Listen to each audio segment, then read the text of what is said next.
guys. Hello, everybody. It's Monday Night Live, and we are coming at you at 5:30 Just a little early, early, and we are excited because this is going to be our new time slot starting today. Yeah, starting today, but especially ringing in that new 2020. Into the new year. Oh, man, are you guys as excited as me for this? Are you as excited as me? I'm as excited as you are, 2020. always. You get me hyped. I know. You can't be around Kate and not be excited. So, super stoked. We are going to be doing our Monday Night Live. We're shifting it this way. It works earlier. We're early. Yeah, and I'm even stuttering. It works earlier for people. We've got some good feedback about shifting that. Plus, it helps us work around our groups, etc. that we do. So we are here. Here we are early. Yay. Super excited to share with all of you. Those of you that tune in tonight at 8, sorry. We love you. Thanks for watching. Thanks for watching, but just adjust to the 5:30 slot. Hey, while we're kind of talking about the new year, can we just share all of our cool new stuff that we've got coming up this next year? We have a lot of good things coming up at the beginning of the year. The first is we have a teen workshop this coming Saturday from 10 to 12 that Kate will be hosting. Super excited. We haven't done the teen leadership workshops for a couple years now. And getting that back and going and with this new energy Kate has, it's super exciting. So any of you out there that have a teen that you're looking to get them some coping skills and some excitement into their lives and leadership skills, all those things, this coming Saturday. So we'll do them once a month. Right. Yeah, I was just going to say it's going to be a workshop series. It's going to be once every single month. Well, I've got different themes already planned out. It's on our calendar on our TurningLeaf Wellness Center website. So go check that out. It's going to go from 10 until noon. Generally, mostly the first Saturdays. It kind of bounces around a little bit, especially because it's a leap year. Crazy. Right. Yeah. Everything lines up cool. I know. Year. It's just so exciting. So much fun. But this first one, we're going to be talking about goal setting, how to do that with the start of a new year. So this Saturday here at the TurningLeaf Wellness Center, from 10 to noon. And ages? Ages, yep.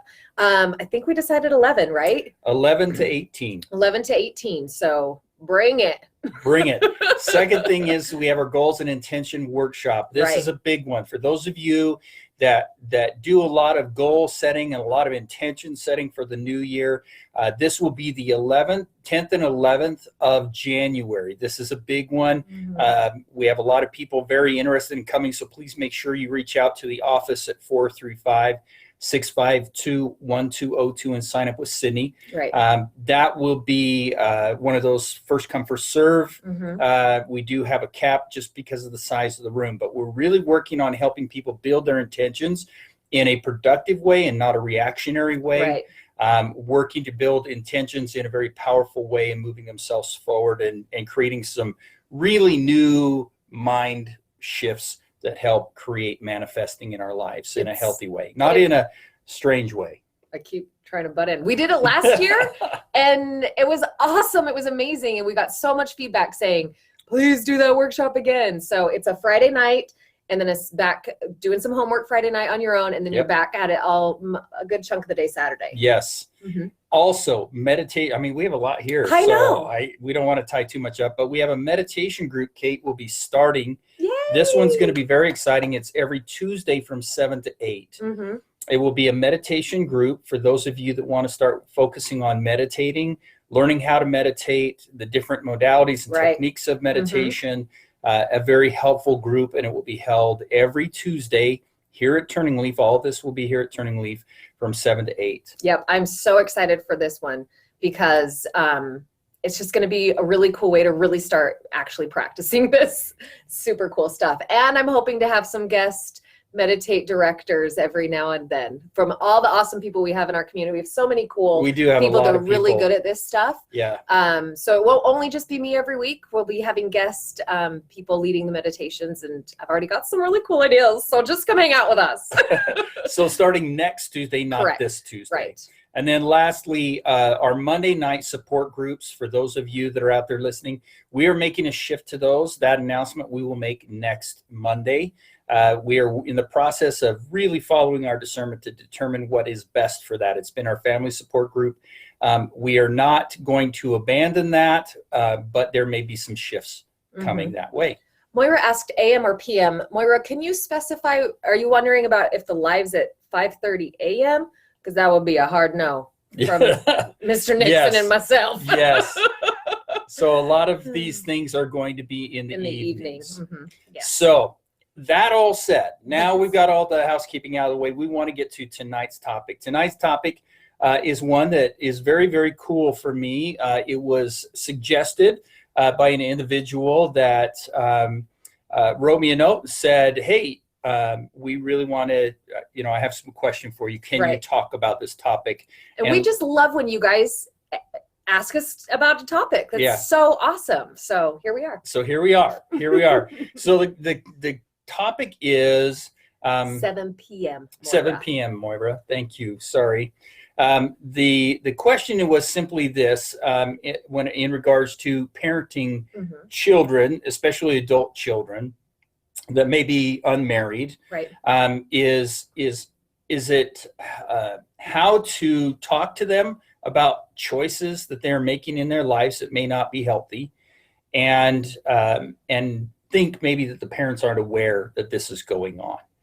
And so the kids, the adult children think that the parents aren't aware of some of the choices that they're making, and the parent may think that this is an unhealthy thing because they do know about it. They found out in one way or another. And how to deal with that as a parent. And so I love this topic. I love this topic. It's a great topic. It is one that I think is going to be impactful for a lot of different people in a lot of different ways. So as we were talking about it, Kate and I were really brainstorming about this and preparing for the live today. There were a couple of things that really stuck out to us. One of the things, Kate, you brought up, which I loved, was you called it having the hard conversation. Right, actually. Absolutely. I said actually, and I meant absolutely. Yeah.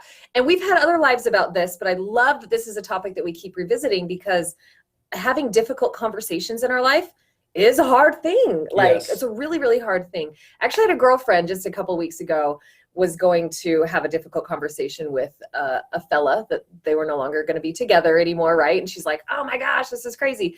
And I'm like, I have been alive just a little bit longer than I'm like 10 years older than her, right? And I'm like, I've never had a difficult conversation that didn't turn out better than I thought it would. Right.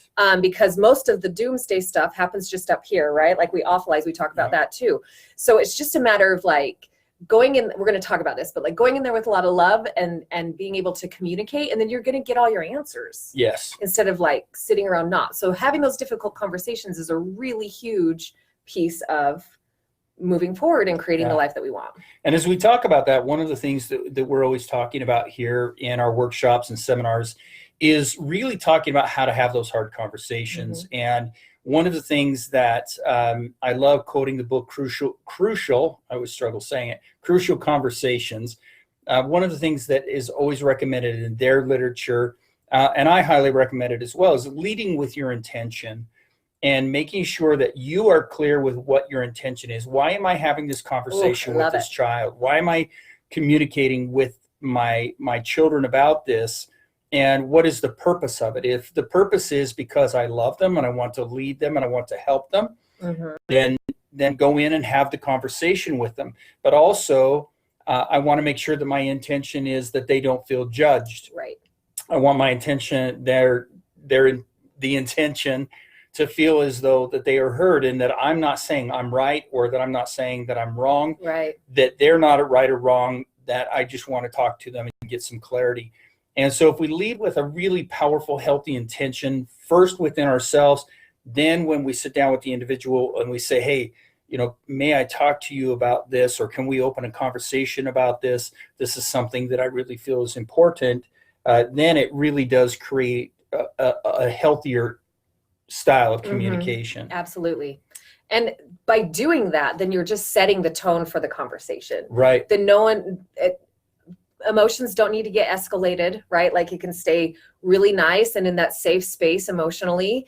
And I think another cool piece that comes along with that, Dean, is that the person that you're having this conversation with, and we're obviously applying this to a parent adult child relationship, but these skills can be applied to any conversation that you're going to be having. Yeah. So making sure that set that intention right up front, verbally with them, right? Yes. And then being able to really recognize, I think especially in this dynamic that we're specifically talking about, like realizing that they are adults, right? And Yes. that like, hey, I'm just coming in here as your mom or as your dad, letting you know I love you, and maybe I'm a little bit concerned about this. Can you help me understand it?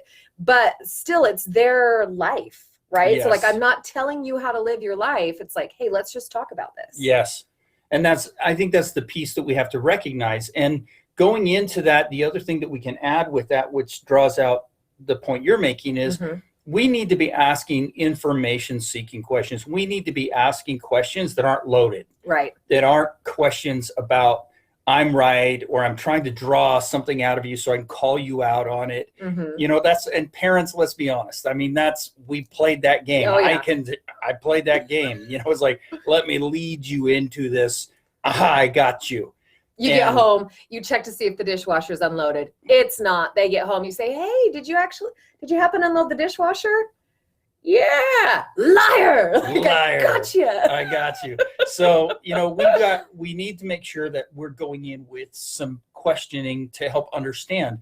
So we don't act as though we know all the answers. So going into, and I, you know, having adult children myself, this is an important thing for me as a father, because my children, I need to be an influencer. I need to be a leader. I need to be a parent and a father and a friend and a mentor. So I need to go in with, hey, help me understand. You know, help me understand. This is what it looks like from my angle. I'm not sure if I'm seeing everything correctly. What am I missing?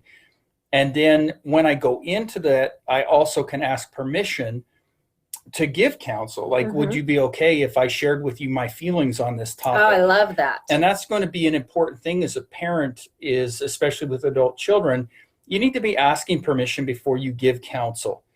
Too many times parents come in and they're like, oh, here's how you hold your baby. Here's what not to do with your child. Here's how to, I can't tell you how many times I have parents that will come in, new parents, and they're tired of their mother or their mother-in-law, their father or their father-in-law. Like, they feel like they're just hovering and criticizing and being critical. Then I flip the other side of it and I hear these parents going, I didn't mean to be critical. I just was trying to help. And that's where we need to say, may I offer some counsel, or may I make a suggestion, or are you open to some ideas or feelings or thoughts? That's an important part, is asking permission to be able to make that conversation. Yeah, I absolutely love that piece that you just brought up. And once again, it just keeps you on more of a level playing field, right? Like, because as an adult child, I mean, you're still their parent, so there's still a little bit of an unequal playing field, right? But like, that's the relationship that you want to have. And so coming at it that way, like you would a peer, or, you know, like, it's going to make them feel a lot more heard and a lot less judged, which is the point of all of these different things that we're trying to come up with. Because that's really the key, is so many times adult children feel judged. So many times we as human beings feel judged. And a lot of that's because we're judging ourselves all the time. Absolutely. So then when somebody else is judging us, it hurts even worse. And if you're a sensitive person, that can be very, very painful. That can be very, very hurtful. And so you've got to also, number one, if you're a sensitive person, recognize, okay, that's a me issue. Right. But secondly, as a parent going into the conversation, I can recognize I don't want them to feel criticized. I don't want them to feel judged, because a lot of times what I see happen with parents and adult children is the adult children just get to the point where they just nod their heads and they listen, and then they walk away and go live their life, go do what they're going to do. Yeah. And then there starts to become this passive aggressiveness that goes on, where they're either passively, aggressively, overtly, oh, I'm doing this again. You're going to think I'm horrible. Or, you know, that's when you know that it's become unhealthy, is when we get into the passive aggressive behaviors, or the avoidant behaviors, or the rebellious or angry responses coming out of our children, where all of a sudden at 30 years old, they're shutting us out of their lives, or they're pushing us away, or they're neglecting the relationship. And a lot of it just comes, there probably been some hurt feelings. Right. Yeah. And I can imagine that it also gets to the point where you're just like, feel so guilty and heavy yourself that when you get around that your loved one that you just get that from, then you're like, why am I even doing that? Right. Why am I putting myself in that position? So, why do I go back and let that person communicate? Next time that you approach them, they're going to be like, nope, I'm good. Right, exactly. I don't want to talk. And the fascinating piece of all of this is most of this comes from a place of love, right? Because you love and care about your kid. Right. And you want them to have a beautiful, happy life. And you can see that maybe some of the things they're doing aren't helping move them in that direction, right? Like all of the wisdom that comes with age and parenting and things. But that can kind of backfire. Right. I think one of the other things that's important for us as parents is to really focus more on the results rather than the process.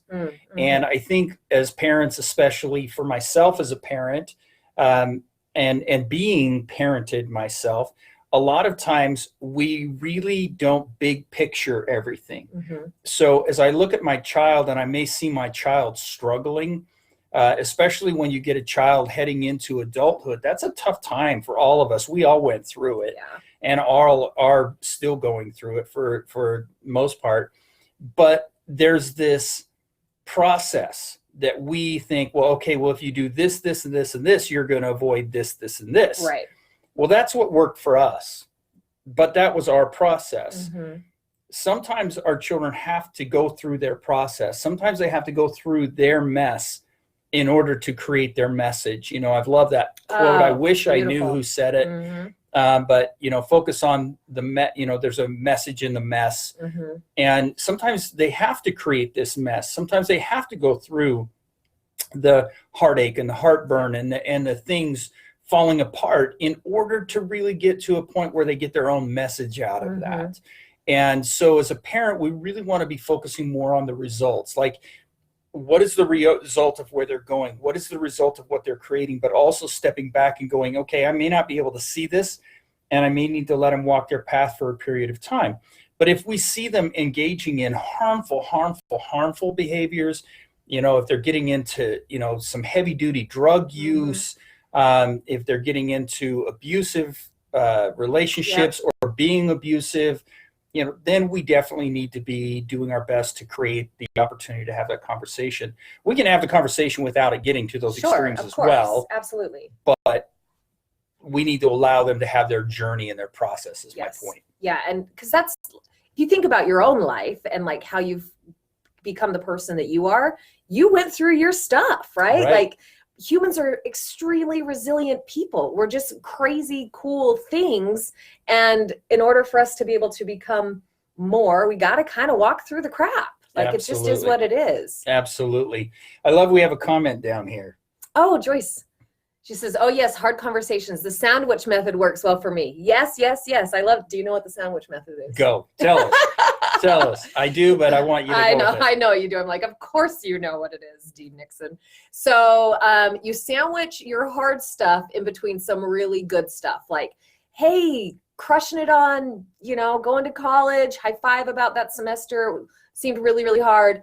Oh, let's talk about this. And then, oh, but man, I'm so excited to spend some time with you, and just sandwich the hard in between the beautiful. Yes, and that is such a good way because a lot of times it's that way of preparing, and that's if we're using our intention to do that, if we're staying on topic and really in our intention of the conversation, then it's really easy to do the sandwich method. I think when the sandwich method feels forced is when we're off intention, when our intention isn't dialed in. Does that make sense? Absolutely. And so when our intention is dialed in, then my sandwich method is smooth, it works well, and it's a very cool technique. So thank you, Joyce, for that suggestion. I love it. So the last little bit, as we have 1 minute here to try to get in all of the cool pieces that we kind of went, and now I'm wasting time. So the next part is with boundaries and making agreements. And we talk about this a lot in our Monday night group, where we really kind of dive in on like making sure we're not, you know, getting sucked into codependency and all that kind of stuff. So if the conversation is able to come around and you're able to offer your advice and be of help, then that would be a really good time to say, okay, if I notice that you get back into these patterns, how do you want me to react to that? Yes. What would you like me to do? How can I help you if you need to maybe find a little accountability, like, what do you need from me? And I love that piece. Yes. And we've got to create that. That's that boundary, but it's also the team approach. Yes. You know, and that only comes if they're asking for support or help. But it is one of those things that is important also. And maybe if it's getting into the heavy duty stuff, it's like, well, if I start seeing this show up, you know, how would you like me to respond? That agreement is a very powerful thing as well. So, and those are in other lives that we've done. Please go back through the lives and the library of lives that we've done. Library of lives. That was eloquent. Thank you. And like and share them. Alan Gardner, thank you so much. We missed Dr. Moody as well. You know, as we get close to that time of year that we lost him last January, thank you for your message of love as well. So please, again, as always, please like and share our videos. Thank you for tuning in. Thank you for the conversations and chiming in, Joyce and Alan and all the others. Moira, you guys are amazing. Thank you. We will see you next Monday night at 5:30 in the new year. In the new year, please make sure as you work on your intentions and your goals, if you're needing help with that, please make sure you reach out to us and be aware of the group coming up. Yep, we love it, I'm guys. sorry, not the group. The workshop. Workshop. Yes. Jeez, oh, Pete, I can't even think. Super excited. Thank you all for tuning in. Happy New Year. Happy New Year. Mwah.